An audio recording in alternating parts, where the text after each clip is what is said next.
కూటమి ప్రభుత్వం అధికారంలోకి వచ్చిన తర్వాత రైతులకి తీరని నష్టం కలిగించారు. రాష్ట్ర రైతాంగం అంతా కూడా అధోగతి పాలైపోయారు. గతంలో జగన్మోహన్ రెడ్డి గారు అధికారంలోకి వచ్చినప్పుడు రైతులకు మేలు జరగాలి, మంచి జరగాలి, రైతులను అన్ని రకాలుగా ఆదుకోవాలని ఆర్బీకే సెంటర్లు తీసుకొచ్చి ఇత్తు కాడించి పంట అమ్మే వరకు రైతుకి చేదోడుగా ఉండి నడిపించే కార్యక్రమం చేశారు.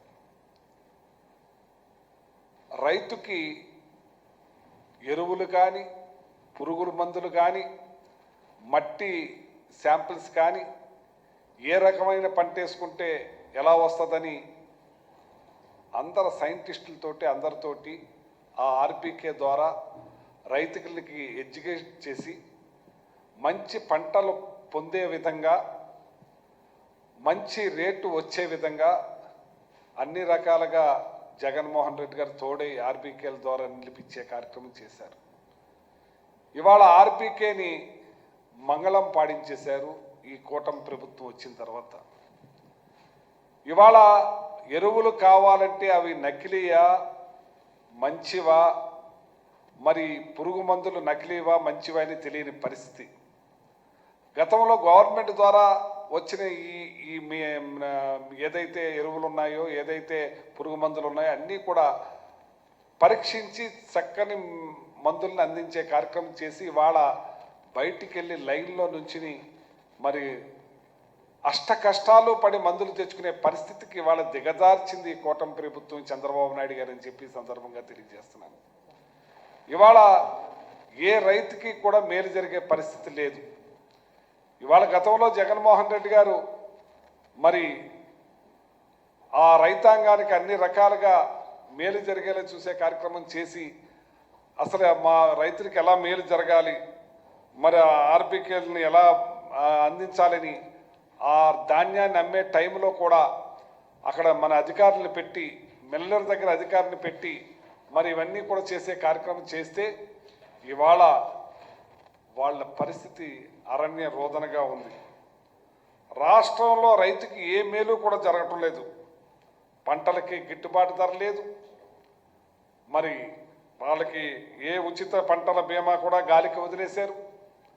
మరి రైతాంగానికి జగన్మోహన్ రెడ్డి గారి టైంలో పంట నష్టం జరిగితే వెంటనే మరి ఇన్పుట్ సబ్సిడీ అందే విధంగా, పంట రాకుండానే ఇన్పుట్ సబ్సిడీ అందే విధంగా రైతుకి అందించే కార్యక్రమం చేసేవాళ్ళము. మరి జగన్మోహన్ రెడ్డి గారు ఎప్పుడు కూడా ముందు రైతుకి చూడాలని వాళ్ళకి కష్టంలో తోడుగా నిలబడేవారు. ఇవాళ ఆ పరిస్థితి గాలికి వదిలేశారు.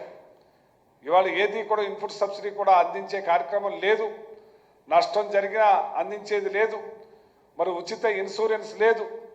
మరి ఆ టైంలో జగన్మోహన్ రెడ్డి గారు ఇన్సూరెన్స్ ప్రభుత్వం ద్వారానే కట్టించి ఆ ఇన్సూరెన్స్ అమౌంట్ నష్టపరిహారం అందే విధంగా పెద్ద ఎత్తున సహకరించిన ప్రభుత్వం జగన్మోహన్ రెడ్డి గారి ప్రభుత్వం అని చెప్పి సందర్భంగా తెలియజేస్తున్నాను. ఇవాళ ఏ మాత్రం కూడా మరి ఇన్పుట్ సబ్సిడీ కానీ, మరి ఇన్సూరెన్స్ కానీ కట్టే పరిస్థితులు ఈ ప్రభుత్వం లేదు. ఈ కూటమి ప్రభుత్వం చంద్రబాబు నాయుడు గారిని తెలుపుతున్నాను. ఇంకా సున్నా వడ్డీ ఇంకంతే. గతంలో జగన్మోహన్ రెడ్డి గారు బ్యాంకు తీసుకున్న రుణాలకి సున్నా వడ్డీతో సహా ₹1 కూడా వడ్డీ కట్టకుండా మరి ఆ వడ్డీని కూడా జగన్మోహన్ రెడ్డి గారు ప్రభుత్వమే కట్టించి జగన్మోహన్ రెడ్డి గారు రైతులను ఆదుకునే కార్యక్రమం చేసేవారు. ఇవాళ సున్నా వడ్డీ గాలి కుదిరేశారు. పంటల పెట్టుబడి సాయం అని చెప్పి మరి వీళ్ళు ఏదైతే మేనిఫెస్టోలో పెట్టారో మేము 20,000 పంటల అందిస్తామని చెప్పారో మరి లాస్ట్ ఇయర్ ₹20,000 కూడా ఇవ్వకుండా ఎగనామం పెట్టారు, గాలి కుదిరేశారు. ఇవాళ వచ్చేటప్పటికి ఈ సంవత్సరం కూడా దాన్ని 3 డేట్లు ఇచ్చారు. 3 డేట్లలో మేము పంట రుణాన్ని అందిస్తామని చెప్పి. ఏదేమైనా నేను అడుగుతున్నాను, లాస్ట్ టైం ఇస్తానన్న 20,000, ఈ సంవత్సరం 20,000, 40,000 మీరు వెంటనే తక్షణ సాయం కింద రైతులకు అందించవలసిన అవసరం ఉంది. ఎంచేతంటే జగన్మోహన్ రెడ్డి గారు ఈ పంటల మరి ఇన్పుట్ మన ఏదైతే రైతు భరోసాని ఇచ్చామో అప్పుడు సరిగ్గా వాళ్ళకి క్రాప్ వేసుకునే టైంలో విత్తనాలు జిమ్ముకునే టైంలో చేదోడుగా చేతికి సాయంగా ఉండే విధంగా అందించేవాళ్ళం. మీరు లాస్ట్ ఇయర్ కొట్టేశారు. ఈ సంవత్సరం వచ్చేటప్పటికి అమ్ముకున్న ధాన్యానికి డబ్బులు లేకుండా చేశారు మీరు.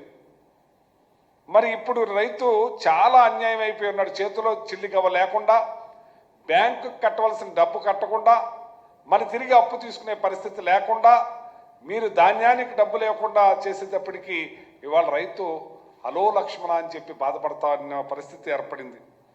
మరి ఇప్పటికి 3 సార్లు తేదీలు ప్రకటించారు, కానీ ఆ రైతు భరోసా అందించే కార్యక్రమం చేయలేదు. మేము రైతు భరోసా అనేవాళ్ళం, మీరు ఇప్పుడు రైతుకి దీవెన అని చెప్పి ఏదో పెట్టారు. అన్నదాత సుఖీభవ అది గాలికి వదిలేశారు. ఇవాళ ఈకేవైసీ చేయించుకున్న రైతులు, మీరు ఎవరైతే కమిషనర్, అగ్రికల్చర్ కమిషనర్ ఈకేవైసీ 47 లక్షల మందికి మీరు ఈకేవైసీ చేశారు. మీరు వేసే పంటకి కానీ 6 లక్షల మంది మేము గతంలో చేసినప్పుడు ఆ కన్నా ఇప్పుడు మీరు 6 లక్షల మంది తక్కువ చేశారు. అంటే 6 లక్షల మందిని గాలికి వదిలేస్తారు. ఇప్పుడు వేసేది లేదు, 47 లక్షలు చేసి పెట్టుకున్నారు. అంటే 6 లక్షల మందిని గాలికి ఎగరేసే కార్యక్రమం చేస్తున్నారని చెప్పి ఈ సందర్భంగా మీకు తెలియజేస్తున్నాను. ధాన్యం చెల్లింపుల విషయంలో నాదెండ్ల మనోహర్ గారు రాగానే ఈ భారతదేశంలో సివిల్ సప్లై మినిస్టర్ ఎవరో లేనట్టుగా పెద్ద హాంభావాలతోటి మరి ఎక్కడికక్కడ రైస్ గురించి రైస్ గోడౌన్స్కి వెళ్ళి పెద్ద డ్రామా కట్టించారు, రక్తి కట్టించారు.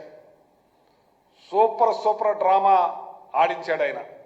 ఆడించి మేము 24 గంటల్లో డబ్బులు వేసేస్తాం రైతులకి, మాలాగా చేసేవాళ్ళు ఎవరో ఉండరని చెప్పి ప్రగల్భాలు పలికిన నాదెండ్ల మనోహర్ గారు ఇప్పుడు ఎక్కడున్నారో తెలియట్లేదు. ఆయన ఏదో విదేశాలకు వెళ్ళిపోయారని తెలుస్తుంది. ఇక్కడ రైతులను మాత్రం గాలికి వదిలేశాడు ఆయన. 24 గంటల్లో డబ్బులు చెల్లిస్తామన్న పెద్ద మనిషి విదేశాలకు వెళ్ళిపోయి కూర్చున్నారు. ఇక్కడ రైతాంగం డబ్బులు అందక రైతులు రోడ్డెక్కి ధర్నాలు చేస్తూ, మరి అలాగే నిడదోల్లో ధర్నా చేశారు, కోనసీమ జిల్లాలో ధర్నాలు చేశారు, కలెక్టరేట్ను ముట్టడించారు.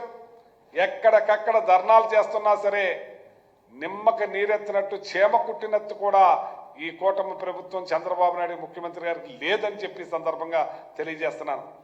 మీరు రైతులు డబ్బులు వేయరు, కానీ మీరు లిమ్కా బుక్కుల్లోనూ మరి ఇది ఈ యోగాకి 300 కోట్ల రూపాయలు ఖర్చు పెట్టి ఈ ఆర్భాటాలకు మాత్రం తినటానికి తిండి లేదు, మీసానికి సెంపంగు నూనె, తినటానికి తిండి లేదు, మీసాలకు సెంపంగు నూనె అన్నట్టు రైతులకు డబ్బులు మాత్రం వేయరు. ఈ రాష్ట్రానికి రైతే వెన్నెముక, ఈ దేశానికి రైతే వెన్నెముక. ఆంధ్ర రైస్ బౌల్ అన్నారు. అటువంటి రైతుని గాలికి వదిలేసి మీరు యోగా దినోత్సవం అని చెప్పి మీ ఆర్భాటాలు, మీ షోలుకి 300 కోట్లని ఖర్చు పెట్టి ఏం చేశారో అందరికీ తెలిసింది. అది మళ్ళీ మీరు చెల్లికి ఏదో మళ్ళీ జరగాలన్నట్టు అమరావతికి మళ్ళీ శంకుస్థాపనలు. లాస్ట్ టైం మోడీ గారిని తీసుకొచ్చారు, మళ్ళీ ఈ టైం మోడీ గారిని తీసుకొచ్చి 700 కోట్ల రూపాయలు ఖర్చు చేశారు. ఏంటి, ఎవరి డబ్బు ఇది? ప్రజల డబ్బు ఇది. ప్రజలకు, రైతులకు మానేసి, ప్రజలకు ఇవ్వటం మానేసి మీ ఆర్భాటాలు చేసుకుంటానికి ఇచ్చారా అని అడుగుతున్నాను నేను. రైతాంగం ఏమైపోవాలని అడుగుతున్నాను నేను. ఇవాళ పంటలు వేసుకునే పరిస్థితికి వచ్చారు. ఈ సీజన్లో ₹1 చేతిలో లేదు. బ్యాంకు వాళ్ళు ఒక పక్క నుంచి లూటీ చేస్తున్నారు, గొడవలు చేస్తున్నారు. లూటీ అంటే వాళ్ళని ఇబ్బంది పెడుతున్నారని రైతుల్ని. వాళ్ళకి డబ్బు కట్టే పరిస్థితి లేదు, డబ్బు రాలేదు కాబట్టి మళ్ళీ లోన్ తీసుకుంటానికి ఈ డబ్బు కట్టాలి, మళ్ళీ లోన్ తీసుకోవాలి. అలాగే ప్రైవేట్ వడ్డీకి తెచ్చుకుని ₹5, ₹6కి ఇవాళ కౌలుదారి రైతులందరూ కూడా కౌలు కార్డులు లేక, మీరు కౌలు కార్డులు ఇవ్వక, మరి వాళ్ళకి లోన్లు రాక బ్యాంకుల నుంచి బయట వడ్డీలు తెచ్చుకున్న వాళ్ళు ఇబ్బంది పడతా ఉన్నారు. వాళ్ళకి డబ్బులు రాలేదు. మీరు వేయవలసిన డబ్బులు సకాలంలో వేస్తుంటే వాళ్ళ బ్యాంకులు కట్టుకునే వాళ్ళు, ప్రైవేటు వడ్డీ తెచ్చుకునే వాళ్ళు వాళ్ళకి కట్టి మళ్ళీ వడ్డీ తీసుకుని ఈ వ్యవసాయం చేసుకునే పరిస్థితిని ఏమాత్రం కూడా పట్టించుకోకుండా మీరు గాలికి వదిలేశారని చెప్పి సందర్భంగా తెలియజేస్తున్నాను. ఇవాళ దగ్గర 1250 కోట్ల రూపాయలు రైతులకి ఇవ్వాల్సిన బాధ్యత ఉంది మీ మీద. 2 నెలలు దాటేసింది. ఈ 2 నెలలు దాటినా కానీ వాళ్ళు రోడ్డు ఎక్కినా, హైవే రోడ్లు బ్లాక్ చేసినా, ఏమి చేసినా కానీ వాళ్ళని పట్టించుకునే పరిస్థితి మీకు లేదని చెప్పి ఈ సందర్భంగా తెలియజేస్తున్నాను. ఈ సీజన్లో దగ్గర 2 లక్షల మంది రైతుల నుంచి 19,084 మెట్రిక్ టన్నుల ధాన్యాన్ని సేకరిస్తే మరి సిరిధాన్యాలు కలిపి 1,250 కోట్ల రూపాయలు, మరి ఒక పశ్చిమ గోదావరి జిల్లా 300 కోట్ల రూపాయలు, అలాగే అంబేద్కర్ కోనసీమ 268 కోట్ల రూపాయలు, తూర్పుగోదావరి జిల్లా 150 కోట్ల రూపాయలు, కాకినాడ జిల్లా 130 కోట్ల రూపాయలు, ఏలూరు జిల్లా 89 కోట్ల రూపాయలు, ఎన్టీఆర్ 36 కోట్లు, దగ్గర ఏదైతే అపరాలైతే 1,250 కోట్ల రూపాయలు ఇవాళ రైతులకి డబ్బులు ఇవ్వాల్సి వస్తే మీరు ఏం మాత్రం కూడా అసలు రైతులు ఉన్నారా, ఇక్కడ వ్యవసాయం ఉన్నదా అనేది మర్చిపోయారు. మీరు ఎంచేపు అమరావతిలో పక్కనేమో మాది కంప్లీట్ చేయలేదు, మాకు డబ్బులు ఇవ్వలేదని రైతులు మొత్తుకుంటుంటే ఇంకో 45 ఎకరాలు తీసుకుంటామంటున్నారంటే ఏమనాలి మిమ్మల్ని అని చెప్పి సందర్భంగా తెలియజేస్తున్నాను. ఈ ఖరీఫ్ సీజన్ ప్రారంభమైంది, రైతులు అల్లాడిపోతా ఉన్నారు, ఏ మాత్రం కూడా వాళ్ళకి పట్టించుకునే పరిస్థితి మీరు లేదని చెప్పి ఈ సందర్భంగా తెలియజేస్తున్నాను. ఇప్పటి వరకు రైతులకి ఏది కూడా మోయలేక ఇబ్బంది పడిపోతున్నారు. మీరు ఏది ఏమైనా సరే లాస్ట్ ఇయర్ మీరు ఇస్తానన్న 20,000 ఇది 20,000 40,000 ఖచ్చితంగా ఇవ్వాలని చెప్పి నేను కోరుతున్నాను. ఇవాళ మీరు గిట్టుబాటు ధర ఓ పక్క నుంచి కల్పించట్లేదు. కేంద్ర ప్రభుత్వం 75 కేజీల బస్తాకి 1,725 రూపాయలు ఒక రకానికి, మరి 1,740 రూపాయలకి ఒకరి అటు ఇస్తే ఇవాళ మీరు దళారీ చేతికి తీసుకెళ్ళి ఇవాళ దళారీ ద్వారా మీరు పూర్తిగా రైతుల్ని గాలికి వదిలేసి ఇవాళ 300 నుంచి 400 రూపాయలు నష్టపోతున్నారు రైతు. దళారీ వ్యవస్థ చేతిలోకి పోయింది. గతంలో జగన్మోహన్ రెడ్డి గారు గన్నీ బ్యాగ్కి మరి జిఎల్టీని పెట్టి గన్నీ బ్యాగ్కి మరి అలాగే మన ట్రాన్స్పోర్ట్కి మరి అన్నిటికీ కలిపి మరి జిఎల్టీ అని చెప్పి రైతుల ఖాతాలో వేసేవారు. ఇవాళ దళారీ చేతికి వెళ్ళిపోయేటప్పుడు సంచి దళారీ చేతిలోనే ఉండిపోయింది, ఆ అమాలీ కూడా దళారీ చేతిలోనే ఉండిపోయింది, ట్రాన్స్పోర్ట్ కూడా దళారీ చేతిలోనే ఉండిపోయింది. వాళ్ళ ఎత్తమంటే ఎత్తుతారు, వాళ్ళ సంచులు వాళ్ళ చేతుల్లోనే ఉండి ఇవాళ రైతుకి అది కూడా అందకున్న పరిస్థితి ఏర్పడింది. ఇవాళ సివిల్ సప్లై చేతులెత్తేసింది. ఇవాళ జిఎల్టీ విషయంలో ఎక్కడ కూడా రైతు ఇచ్చినవి కూడా రైతు ట్రాన్స్పోర్ట్ పెట్టుకున్నా కూడా వాళ్ళకు కూడా డబ్బులు వేసే పరిస్థితి లేకుండా మరి ఈ మంత్రి నాదెండ్ల మనోహర్ ఎక్కడున్నారో మాకు అర్థం కావట్లేదని చెప్పి ఈ సందర్భంగా తెలియజేస్తున్నాను. గాలి కుదిలేశారు, ఏమీ కూడా పట్టించుకునే పరిస్థితి లేకుండా పోయింది. మరి ఇవాళ మేము సన్న బియ్యం ఏదైతే సన్న ధాన్యం ఉందో ఆ సన్న ధాన్యం లాస్ట్ ఇయర్ జగన్మోహన్ రెడ్డి గారి టైంలో మరి 75 కేజీల బస్తా 2,000 రూపాయలు పైబడి కొన్నారు. ఇవాళ అదే ధాన్యం 1,400 కూడా కొనే పరిస్థితి లేకుండా పోయింది. ఎందుకు? మీరు seize the ship stop the ship అని మీరు ఇక్కడ కొనే వాళ్ళని భయపెట్టి ఇక్కడ ధాన్యం కొని బియ్యం ఆడి పంపించినా కానీ ఇది వేరే ధాన్యం ఈ ఇస్తున్నారని చెప్పి ఎక్కడ ఇబ్బంది పెడతారో అని చెప్పి ఇక్కడ ధాన్యాన్ని కొనటం మానేశారు. ఇదే సన్న బియ్యం వచ్చేటప్పటికి సన్నధాన్యం వచ్చేటప్పటికి తెలంగాణలో 500 రూపాయలు ఆ ప్రభుత్వం 500 రూపాయలు బోనస్గా ప్రకటించింది. రైతాంగం పెద్ద ఎత్తున పండించి అక్కడి నుంచి కొనుక్కుపోయే పరిస్థితి ఏర్పడింది. ఇక్కడ రైతుల్ని కూడా కొనే పరిస్థితి లేకుండా చేసిందంటే మన ప్రభుత్వ నిర్లక్ష్యం, రైతుల మీద నిర్లక్ష్యం, రైతుల్ని ఏమాత్రం పట్టించుకోకపోవటం వల్ల ఇవాళ ఈ మార్కెట్లో ధాన్యానికి ధర లేకుండా పోయిందని చెప్పి రైతులు అలో లక్ష్మణ అని చెప్పి బాధపడుతున్నారని చెప్పి సందర్భంగా తెలియజేస్తా ఉన్నాను. కాకినాడలో మరి షిప్ అని చేసి మీరు ఇవాళ కొనే మార్కెట్ వచ్చి కొనుక్కునే ధాన్యానికి ఇవాళ బయర్స్ లేకుండా మరి పోయారని చెప్పి రైతులు చాలా ఇబ్బంది పడుతున్నారని తెలియజేస్తున్నారు. కౌలు రైతులకైతే కోలుకోలేని దెబ్బ, కౌలు రైతులు కోలుకోలేని దెబ్బ. వాళ్ళకి ఎలాగా కూడా మరి వాళ్ళకి ఎలాగ ఇవ్వలేదు మీరు. మరి ఆ కార్డులు ఇచ్చుంటే కౌలు రైతు కార్డులు ఇవాళ వాళ్ళు ఇదయ్యేవారని చెప్పి తెలియజేస్తున్నాను. ఇప్పుడు దళారులు మిల్లర్స్ ఏకమైపోయి టోటల్గా రైతాంగాన్ని అన్యాయం జరిగిపోయిందని చెప్పి సందర్భంగా తెలియజేస్తున్నాను. ఏమీ పరిస్థితి లేదు.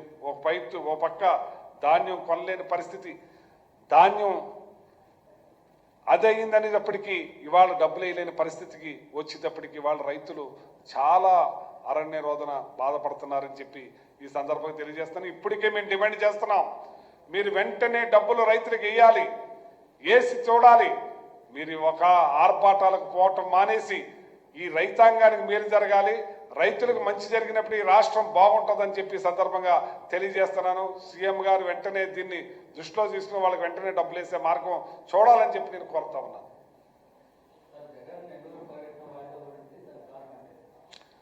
ఇవాళ జగన్మోహన్ రెడ్డి గారు బయటికి వెళ్తున్నారనేటప్పటికీ వాళ్ళకి భయభ్రాంతులకు గురవుతున్నారు. అసలు జగన్మోహన్ రెడ్డి గారిని ఎక్కడికి వెళ్ళకుండా చేయాలనే దుర్మార్గమైన ఆలోచనతో ఉన్నారు. వాళ్ళు వెళ్ళాలి అనేటప్పటికీ మనకు ఎవరన్నా సైట్లు ఇస్తే ఆ సైట్లో మీకు ఏదో గవర్నమెంట్ ల్యాండ్ ఉంది, లేకపోతే మీకు ఆ ప్రాబ్లం ఉంది అని చెప్పి భయభ్రాంతులకు గురచేసి ఆ హెలిప్యాడ్ సైట్ ఇవ్వటానికి కూడా వాళ్ళని భయపెట్టి ఇవ్వకుండా చేసే కార్యక్రమం చేస్తున్నారు. లాస్ట్లో జైలు పక్కన హైటెన్షన్ వైర్లు ఉన్న కాడ, రోడ్ లేని ప్లేస్లో తుమ్మ చెట్లు ఉన్న కాడ మీకు పర్మిషన్ ఇస్తామని చేస్తే ఎక్కడవుతుంది, ఎక్కడొస్తుంది? ఆ సన్న సందులో పొరపాటునిది మరి బీపీ కారు 4,400 టన్నుల కారుని ఆ మట్టి రోడ్లో కూరుకుపోతే ఎట్లా వస్తుందని చెప్పి ఈ సందర్భంగా తెలియజేస్తున్నాను. ఇలాంటి దుర్మార్గమైన పనులు చేస్తూ ఉన్నారు. జగన్మోహన్ రెడ్డి గారి ప్రజాదరణ ఎక్కువ ఉంది, ప్రజలు ఎక్కువ వస్తున్నారు, దీన్ని లేకుండా చేయాలి, అసలు వెళ్లకుండానే చేయాలి అనే దురుద్దేశంతో దుర్మార్గంతో ఆలోచనతో చేస్తున్నారని చెప్పి సందర్భంగా తెలియజేస్తా ఉన్నాను.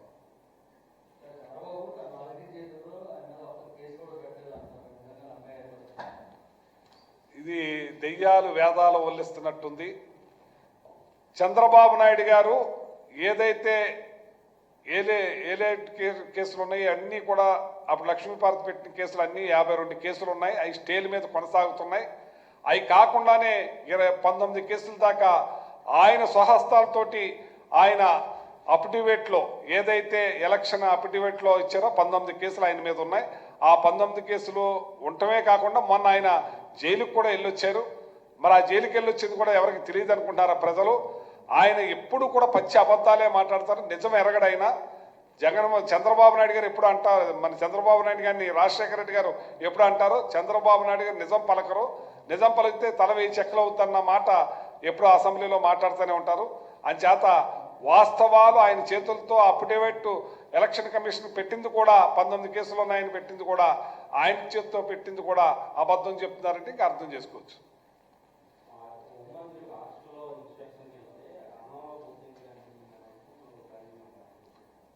ఆవిడ మరి నాకేంటో అర్థం కావట్లేదు. మన హోమ్ మినిస్టర్ అయ్యుండి ఏం మాట్లాడతారో ఆవిడ తెలీదు. ఆవిడ మాట్లాడిన మాటలు ఆవిడకే మరి ఒకసారి భారతమ్మ అని, ఒకసారి విజయమ్మ అని, మరి ఆవిడే వెళ్ళి ఇగో బొద్దింకని ఆవిడ చేతితో చూపించి నేనెక్కడ చూపించానని చెప్పి ఇంకో చోట మాట్లాడతాం. ఆవిడ మరి హోమ్ మినిస్టర్గా ఒక మినిస్టర్ అనుకుంటున్నారో రాష్ట్రానికి, మరి మామూలుగా ఉన్నాను అనుకుంటున్నారో, ఆవిడ బాధ్యతారహితంగా మాట్లాడుతూ ఉంటారు. ఆవిడ మొన్ననే బొత్స గారు కూడా ప్రెస్ మీట్లో పనికి మాటలు మాట్లాడుకోండి, వాస్తవాలు మాట్లాడని కూడా చెప్పడం జరిగింది. అంచేత ఇప్పటికైనా సరే ఆవిడ వాస్తవాల్ని మాట్లాడాలి. ఆవిడ ఎలా మాట్లాడుతుందంటే ప్రతిపక్ష నాయకుడు చంద్రబాబు నాయుడు ఉన్నప్పుడు పోలీసుల మీద ఆవిడ ఇష్టానుసారంగా మాట్లాడుతుంది. ఇప్పుడు సేమ్ ఏదైతే జగన్మోహన్ రెడ్డి గారు ఎక్స్ సీఎంగా ఆయన మీద ఇంకో రకంగా మాట్లాడుతుంది. ఇవాళ మీడియా ఉంది ఇక్కడ, సోషల్ మీడియా ఉంది ఇక్కడ. మీరు మాట్లాడిన మాటలు పక్కన పెట్టి చూపిస్తూ ఉన్నారు. అంచేత వాస్తవంలో మాట్లాడుతూ నేర్చుకుంటే మంచిది.